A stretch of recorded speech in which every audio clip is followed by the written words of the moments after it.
The Reformation supposedly began in 1517. Well, that depends on how you define the Reformation. Because the problems that Martin Luther was addressing in 1517 were not new ones. In fact, the church had been having problems for a long time. The Reformation is actually part of a larger cultural movement known as the Renaissance, which extended over several centuries. The Renaissance is concisely defined as a period during which, in Western European culture, people had more positive attitudes about the human race. The attitudes are probably best illustrated by a speech that a Renaissance figure named Pico della Mirandola gave. This would be the Oration on the Dignity of Man, in which Pico della Mirandola tells a little fable. He says, God created everybody for a purpose. He created horses for people to ride on. He created fish to swim in the sea and be caught and eaten.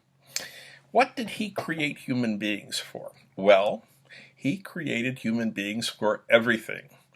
The human being is an all-purpose animal. And this is a very distinct departure from the attitude that people had about human beings in the so-called Middle Ages. In the Middle Ages, people were more or less following the line of St. Augustine, who said that basically we're all miserable sinners and we can't even decide for ourselves between right and wrong, and therefore we have to have people in charge like kings and princes and dukes and popes, and I don't think they had popes yet at St. Augustine's time, but the idea was that we had to have somebody up above us to tell us what to do. The attitude of the Renaissance was completely different. They think humans can do everything. Humans are capable of inventing new things and discovering new things and doing all sorts of things. The relationship of the Reformation to the Renaissance is interesting because, on the one hand, the Reformation is an illustration of the fact that people thought that you could do anything as a human being. On the other hand, a lot of the representative figures of the Reformation, like Martin Luther, were followers of St. Augustine and really admired him. And in fact, Martin Luther was an Augustinian monk. So there's a kind of double heritage, basically. There's a heritage from the Renaissance, and there's a heritage from medieval theology. It's not as if the problems that Luther was addressing were new ones. In 1517, the church had been having problems for a couple of centuries at least. One of the major problems was something called the Great Schism. There have actually been several schisms in church history, but this was the major one in the West. It had to do with the fact that the French king was having an argument with the Pope at the beginning of the 1300s, and he sent out some of his men to rough the Pope up, and the Pope, who was an old man at the time, died a few days later, and so they thought it would be probably better for everybody concerned if the next Pope lived in Avignon, which is a city that is now part of France. It wasn't then part of the territory of France, but it was closer to the King of France than Rome was. So they decided to have the Pope in Avignon for a while. But then people began worried, the Pope should really be in Rome. I mean, the whole thing is the Pope was originally the Bishop of Rome, and that's why he was in charge of all of the other bishops. So they moved the Pope back to Rome, but then they continue having popes in Avignon, and it's a horrible mess. So finally, a bunch of people get together and say, the papacy doesn't seem to be able to mind its own store, so we are going to have a council called the Council of Constance, where the bishops are going to get together and make a decision as to who's going to be the next pope. Well, this is kind of internally within the church, but it's already an illustration of the fact that people are beginning to feel like, if the church is not heading in a good direction, we should put our hands on the steering wheel and take it in the right direction. And this is the beginning of some ideas that eventually end up becoming part of the Reformation. Meanwhile, there are some people who are criticizing the church not necessarily from outside, but they're criticizing it from places that people don't usually feel like they have any authority. One of them was a guy named John Wycliffe. He was an Englishman. His big thing was that people should be able to read the Bible for themselves. He actually was responsible for collaborating, at least, in translating the Bible into English. This is also part of this Renaissance idea that you should be able to do things for yourself. That if you want to find out what the Bible says, you do not need a priest or a pope or anybody to tell you what it says. You should be able to read the Bible and figure it out for yourself. Of course, the church did not like this because the church wanted to continue to be able to instruct the people as to what the Bible said and what it meant. Another protestor, somebody who was complaining about the way the church was behaving, was a man named Jan Hus. He lived in the part of Eastern Europe that was then called Bohemia and is now more or less the Czech Republic. I mean, the borders are not precisely the same. Jan Hus was a very broad critic of a lot of the things that were going on in the Catholic Church. Remember the Council of Constance? This was the council where they decided how to get rid of all the multiple popes and get just one pope. The Council of Constance invited Jan Hus to come and explain himself. Well, you will see the dates of the Council of Constance were 1414 to 1418, and Jan Hus died in 1415. This is not a coincidence, because when Jan Hus arrived at the Council of Constance, he was eventually burned at the stake. So, the moral of the story is, if the Council of Constance ever wants you to show up and explain yourself, don't go. But Jan Hus and Jan Wycliffe were protesting things the church was doing. Now, does this make them Protestants? Depends on how you define the term. Most people think of the Protestant movement as beginning in 1517, but people are Protestants because they protest what the church is doing. So, if you want to call them Protestants, maybe pre-Protestants or proto-Protestants or something like that. But the real, the part of the history that we really talk about is the Reformation, and we really talk about as the start of the Protestant church, has to do with Martin Luther. Martin Luther was an Augustinian monk, and he was a teacher at the University of Wittenberg, which was very important and famous back in those days. Those of you who have read the play Hamlet may remember that at the beginning of the play, Hamlet is coming home from college, and he discovers that his father's died, and his mother is married his uncle, and all sorts of horrible things happen. Well, the college that Hamlet is coming from is Wittenberg. And you can assume that the people in Shakespeare's time would have heard that name and said, the same way we react when we hear the name Harvard or Yale or something like that, because Wittenberg was very important. Well, Martin Luther was a monk, which meant that he didn't have this, he wasn't quite locked into the church hierarchy the way some priests would be. The monastic order had developed as a kind of separate branch of the Catholic profession, the people who were priests in the church. The monks were not really at the beck and call of the Pope in the same way a lot of other priests were. So monks were in a position to do some criticizing, and Martin Luther did some criticizing. He had a lot of things to complain about. One of the things that was happening in the early 1500s in particular was the church was indulging in the sale of indulgences, indulging in indulgences. What were indulgences? Well, they probably started out in a fairly innocent way. I mean, somebody who's led a horrible life and gone around kicking dogs and being mean to old women. He's on his deathbed, and the priest comes to give him the final sacrament, and the guy on his deathbed says, what can I do to get into heaven? I've been such a horrible guy. And the priest says, well, you've got to do good things. And maybe one of the good things you could do is give some of your money to the church. Okay, I'll give money to the church. And that's, giving money to the church is a good thing. There's nothing evil about giving money to the church, but it became a kind of cash for profit kind of thing, where the priests would say, you give me some money and you'll get in heaven, and then if you give me some more money, your dead parents will get in heaven, and give me more money than that, and your dead aunt and uncle will get in. The church at the beginning of the 1500s was really trying to get money. It was doing a lot of expensive things, like building St. Peter's. Julius II, at the beginning of the 1500s, had decided that it wanted to build a new church. The Catholic Church wanted to start something new. What ended up becoming the brilliant, beautiful, glorious Renaissance building of St. Peter's that is in the Vatican today.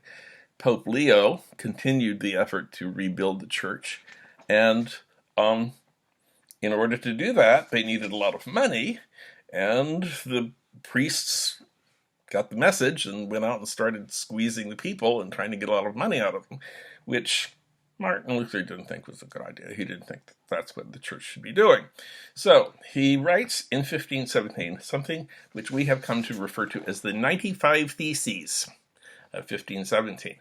The legend is that he went around the town of Wittenberg and posted copies of it on people's church doors, which was something that people tended to do with theses. A thesis is actually a topic for discussion. If you wanted to become a professional academic, you would go to the faculty of the college that you wanted to become a part of, and as part of your effort to become a faculty member, you would debate a thesis. Somebody would propose a question for you, and you would talk about what you thought the answer should be and why. And if you were successful, if you convinced the people who were examining you that you had a good answer, you would become a master. And that's where we get the expression master's thesis. So, of course, we don't debate in front of professors anymore, but that's where we get the expression master's thesis. So Luther was coming up with 95 topics for discussion, questions that he thought should be answered, but they were all about stuff like indulgences. I mean, they were regarded as questions that Luther thought were important for people to discuss, but that the church didn't necessarily want to have anybody bring up because it was a kind of complicated question that they didn't want to have to deal with. So Martin Luther brings up these 95 theses, and the church doesn't like it. And it's important to remember that Martin Luther didn't really want to start a new church. He thought there was only one Christian church and that there should only be one Christian church. He just wanted to make the Christian church better. He wanted to improve it. But the church in Rome just digs its heels in and says, forget it, we're not going to put up with this.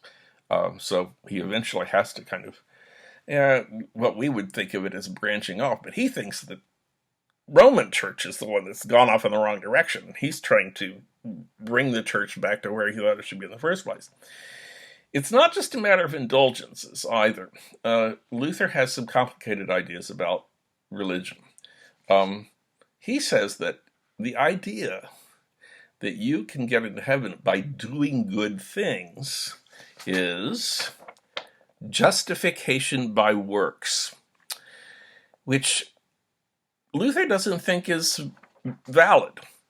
Justification is when you basically are forgiven for what you do. I mean, you're given a get-out-of-jail-free card.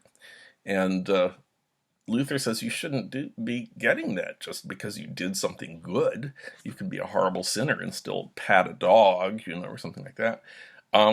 Instead, he says, you should be justified by your faith. In other words, the get-out-of-jail-free card is because you have faith in God. But, to make it even more difficult, Luther says that we are all miserable sinners. He agrees with St. Augustine in that respect, and that we can't have faith without God's help. So, basically, we are pretty helpless. We have to hope that God will give us the faith to believe in him, and that we are going to be going to heaven. Martin Luther says, you can't drive bargains with God. You can't say to God, well, if I do this and this, you have to let me into heaven. God doesn't do that. God doesn't have to let anybody into heaven. But we can always hope that he will send down the grace that will enable us to have faith in him and thereby become a good Christian and maybe go to heaven at the end. Some other interesting ideas that Martin Luther has. Luther said that, for instance, if a bunch of Christians were on a boat and they were shipwrecked on an island and they wanted to have a church service, if they picked one of the shipwrecked people to be a priest and chose that person to perform the sacraments, Martin Luther says that would make him as good a leader of a congregation as anybody who had been approved by the Pope. So this is an example of how Martin Luther is picking up on some of the ideas of the Renaissance, because he says it's not that we are all ignorant, miserable sinners who have to have a Pope tell us what to do. We have a direct contact with God, who is the person who's choosing people to go to heaven. And the whole church hierarchy is something that you don't find in the Bible, and the real Christians are the ones who do what's in the Bible and not necessarily any other things that have been put up since then. Luther himself was not somebody who really spent a lot of time working on administrative stuff. Once it became clear that the church in Rome was not going to put up with any of the things that he was suggesting, he was supporting the idea that there would be a church that would work the way he thought churches should work, but he wasn't really getting terribly involved in the day-to-day nuts and bolts of it. That would be the person we're talking about next. John Calvin. His name was actually Jean Calvin. He was French, but he had all of these Protestant ideas that caused him to eventually have to go to Switzerland, where they were a little less, dogmatic about that kind of thing. He writes a book called The Institutes of the Christian Religion. Goes through several editions during his lifetime. He keeps adding things and changing things. But this is the book where Calvin works out the whole idea about what it means to be a good Christian in this Protestant tradition, this line of Protestant thinking that is forming.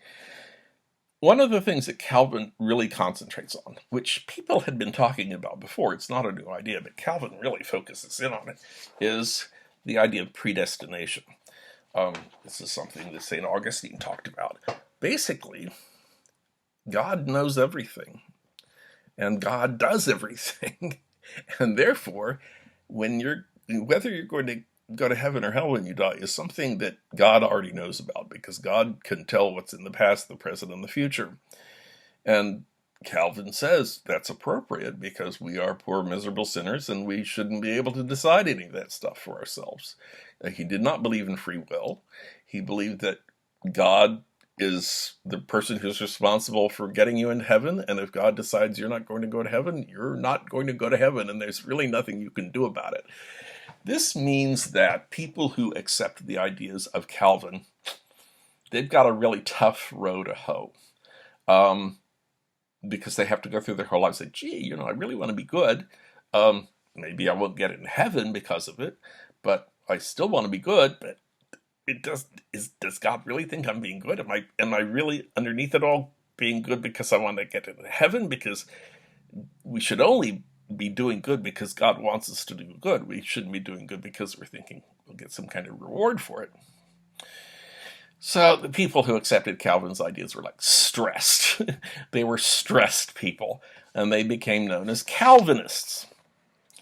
Calvinism is not a separate religion. It is, as I describe it on this piece of paper, a school of thought. There is no such thing as a Calvinist church that you can become a member of. Calvinism is a way of thinking about Christianity. And certain people inside certain faiths, probably Protestant ones for the most part, although there is a kind of French version of Calvinism called Jansenism, were set apart, not because they were in different congregations necessarily, but because they had ideas about Christianity that were more strict and more demanding. So these people begin to identify themselves or be referred to as Calvinists. Okay, that gives you a little bit of a setup in Europe. Now we're going to go over to England, where we talk about the life of Henry VIII.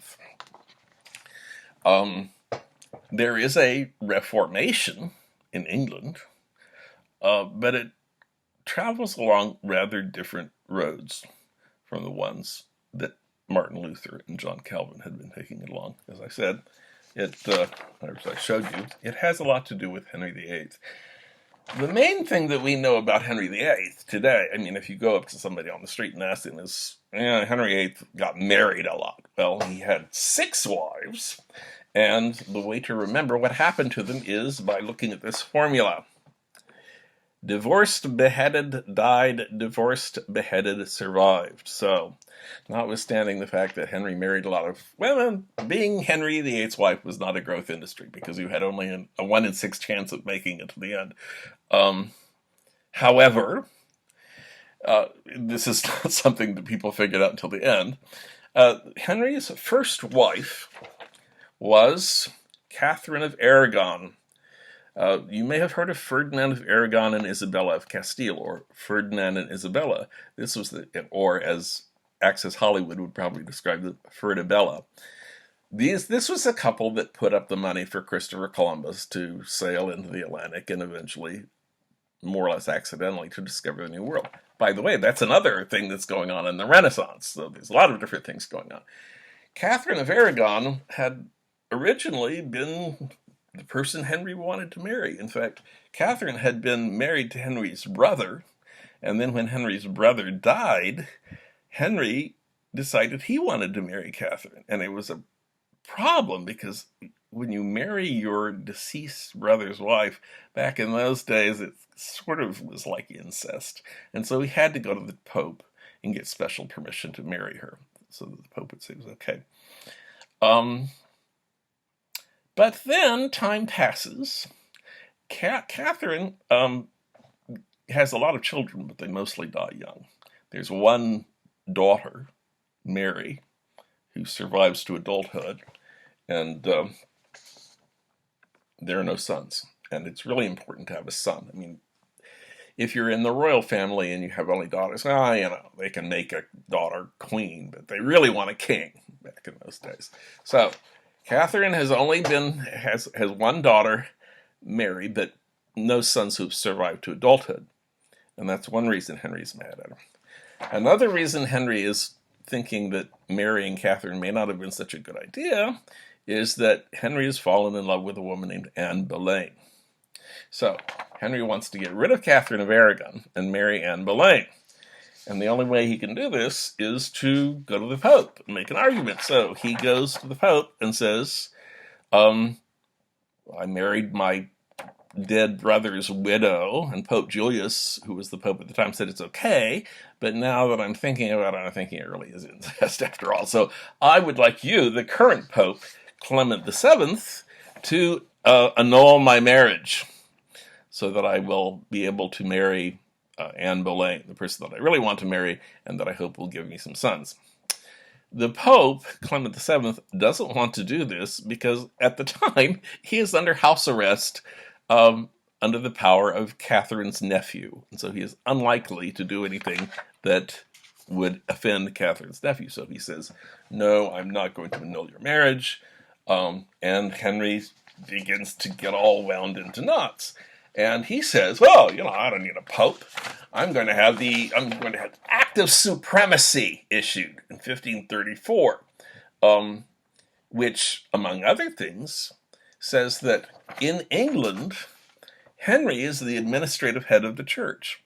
And, in fact, any future monarch of England will also be the head of the church. Queen Elizabeth II is the titular head of the Church of England, although she doesn't do much with it. Henry is still thinking in terms of there being one big Christian church, just the way Martin Luther did. He's thinking, I will just be the administrator of that church in England. But actually it ends up being, in a lot of ways, a separate church, which today we refer to as the Church of England, and we refer to the people who belong to the Church of England as Anglicans. There were Anglicans in America in colonial times, and of course when we started fighting our war for independence, it became a kind of peculiar thing, because there were people who belonged to the Church of England. They were at the same time fighting for us to get our independence from the Church of England. How's that going to work? And so they changed the members of the Church of England in the United States to the Episcopal Church, which you may have heard of. There are Episcopal churches around, and the people who belong to those churches are Episcopalians. So, there is still the Church of England in England, and there are members of the Episcopalian Church, which is sort of the offshoot of the Church of England in America. Technically, the Church of England is a Protestant church, because it was formed as on the basis of, Henry VIII protesting the fact that the Pope wouldn't let him divorce Catherine of Aragon and Mary Anne Boleyn. But it's obvious that the protesting was done on a different basis. And in fact, although Henry did reform the church, the Christian church in England, in a lot of ways, for instance, he got rid of the monasteries because he thought the monasteries were controlling too much of the economic wealth of the country, and that it should be distributed, to make joy everywhere. But he didn't make the kind of deep-seated revisions and reforms in the church that the followers of John Calvin, for instance, wanted. They didn't think that this, if you were talking about a Protestant tradition that Luther and Calvin were establishing, they didn't really think that the church that Henry had set up was fulfilling the deal. In fact, the Church of England has always described itself as Catholic, because the word Catholic means including everybody. And the Church of England did not think of itself as dividing itself away from the church in Rome. We just said, we've got a different administrator and we do some things differently. So the Calvinists in England, and there were Calvinists in England, thought that what Henry VIII had done to start the Church of England was not enough. They wanted to get rid of all of the popish stuff that had accumulated over the years. By the way, if you go to an Episcopal service in the United States, especially if you go to what they call a high church Episcopal church, it's going to look a lot more like a Catholic church service than like the kind of church service I grew up in, because I was going to Methodist and Presbyterian churches. So the English Catholics say, we want a church that's pure. We want to purify the English church.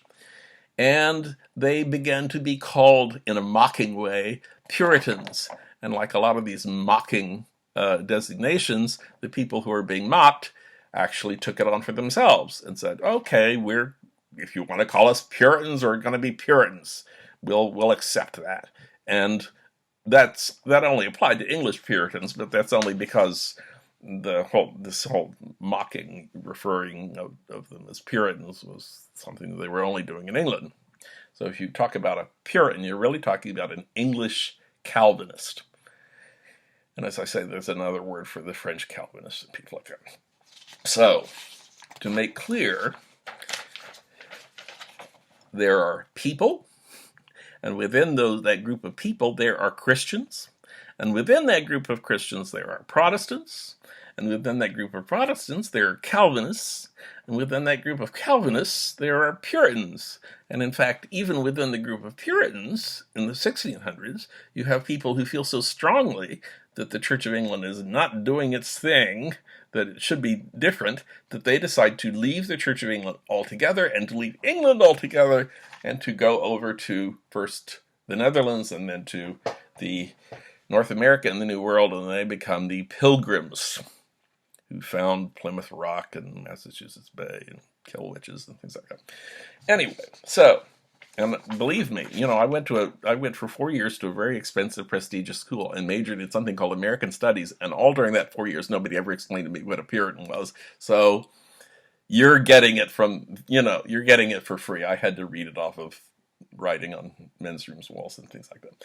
Anyway, in England, we've got this situation then where, on the one hand, you've got people who never really thought it was necessary to separate from the Pope. These are people that today we would call Catholics, although I pointed out that actually the people in the Church of England describe themselves as Catholics too.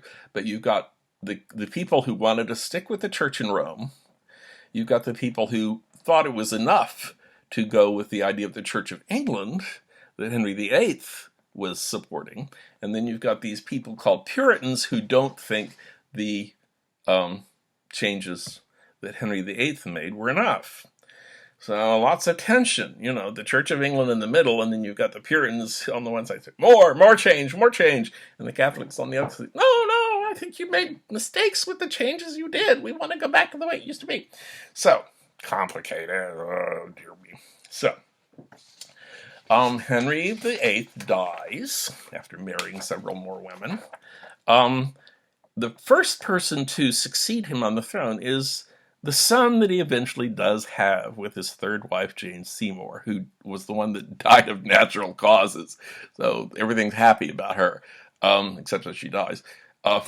Edward the Sixth, if you've read the book, or you'd see one of the movies based on it by Mark Twain, The Prince and the Pauper, that's about Edward the Sixth. But aside from that, you probably don't have many associations with Edward the Sixth because he died fairly young. You can see he only ruled for about 6 years. And after he dies, and remember that was Henry VIII's only son, so we have to find somebody else. As I said, if there are no men, they have to go with the women. And the woman that they go with is Mary I, who was the daughter of Catherine of Aragon. Now, how can you imagine the daughter of Catherine of Aragon would feel about the Church of England? You're right, she wouldn't like it because the Church of England was formed for the very purpose that her father would be able to divorce her mother and make her illegitimate. So when Mary comes to the throne, Mary is a Catholic. I mean, in the kind of Pope in Rome Catholic. And in fact, she is so angry at this Protestant development in England that she has a couple of hundred Protestants executed for being Protestants. They're kind of vigorously protesting Protestants. And that's why she came to be known as Bloody Mary, which is why that delicious drink that you can buy for brunch with tomatoes and vodka and stuff like that is called a Bloody Mary because it looks like blood. Anyway, so Mary dies too, and the person who comes to replace her on the throne is the daughter of Henry VIII and Anne Boleyn. So how can you imagine Elizabeth I would feel about the Church of England? You are right, she would like the Church of England because that was the church that made her legitimate by enabling her father to divorce Catherine of Aragon and marry Anne Boleyn. So Elizabeth I is a supporter of the Church of England, but she's not like Mary in that she thinks that her way of going is the only way of going. She doesn't like the Catholics who want to stay with the Pope. She doesn't particularly like the Puritans who think that the Church of England is not enough reform. But what she most wants of all, as I say on here, is for England to be peaceful so that people can make lots of money and make England prosperous and happy. So she doesn't want to have religious wars. And she basically takes the attitude that though the Church of England is the only true church, if you want to be a Puritan or if you want to be Catholic, well, you're probably not going to have access to some government offices or something like that, because you can't swear to be loyal to the English king or queen. Because if you swear to be loyal to the English king or queen, it's basically swearing loyalty to the Church of England because the king or queen is the Church of England. So, there are problems with being a Catholic or a Puritan in Elizabethan England, but things don't really get tough for the Puritans in particular until after Elizabeth dies. She dies without children. She is, in fact, notoriously known as the Virgin Queen, although if you see those Cate Blanchett movies that came out a few years ago, you may think differently. And they have to go back up the family tree again and come down again on another branch of it. Actually, they have to go to Henry VIII's grandfather in order to find a branch of the family that's going to the work for them, and they bring in the Stuarts from Scotland, who are not necessarily willing to put up with Puritans. So that's why the Puritans who become separatists leave in 1620 to found the Puritan community of Plymouth, and in 1630 to found the Puritan community of, not so Puritan, but pretty Puritan, of Massachusetts Bay. Okay, I am going to go from here to France next, but first I want to give you a break, so this is the end of part one. Dun, da, da, da.